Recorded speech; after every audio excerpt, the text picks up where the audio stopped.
Aggression in the behavior of a foster child almost undeniably is coming from fear.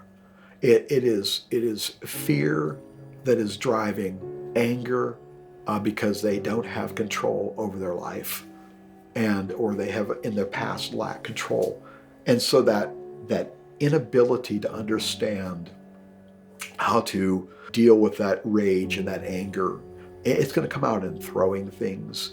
It's going to come out in hitting other children. It's going to come out in destroying their room. It might be smearing feces or spreading urine around. It could be a number of ways of expressing that anger and that rage. I like to use things called natural consequences. Too often we're like, the child threw the toy so they get no TV for a week. Okay, those two things are totally unrelated. Toys and no TV. Now, if the child threw a toy and broke the TV, then yeah, those two things become related. But so natural consequences, a child throws a toy, the child loses the toy. Okay, natural consequence for throwing a toy. Then, a child hits a friend who comes over. The friend goes home. Natural consequence. Okay, consequences for children's behavior have to match. They have to equal, and so that's one of the ways we deal with aggression, natural consequences. And secondly, when a child is enraged, we want to be able to get the child into a safe place where they're safe, where you're safe, and others are safe, and the child is safe from himself. We don't want them hurting themselves when they're filled with aggression, and they can easily do that.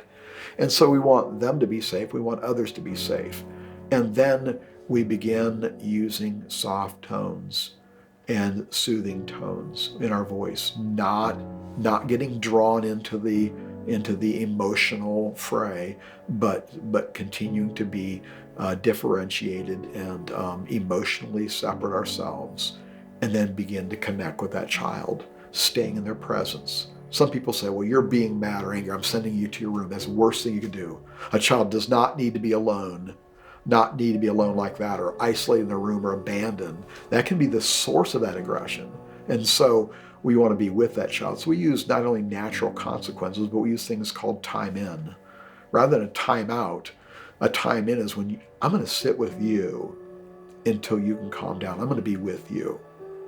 And so you can begin to be with that child, sitting with them, and they may not want you to touch them, and that's fine. Or they may respond to physical touch, and that's fine too. And you can begin to find out what are the things that I can do to enter that child's broken world and to bring shalom, to bring peace. How can I be someone who delivers peace to that child? I mean, every child's a little bit different, but aggression again is natural consequences, time in. And modeling how to use self-control.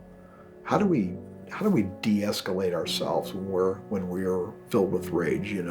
The children learn, so they've learned from parents who've probably learned from their parents, or they maybe learned from siblings or other family members in unhealthy ways to deal with aggression, unhealthy ways to solve problems. Sometimes those problems are really simple that they have, the disappointment of something, and it's going to take time for them to get over that. Spend the time with them, be with them while they're coming down, using those soft tones, using appropriate touch, using soothing music.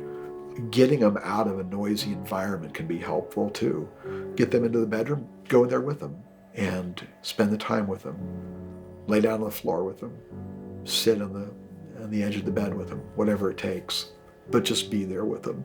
Then they begin to see that, oh, when I have a problem, when my life is unraveling, the parent doesn't leave, they stay. And boy, you talk about positive reinforcement, you're reinforcing good behavior in that way.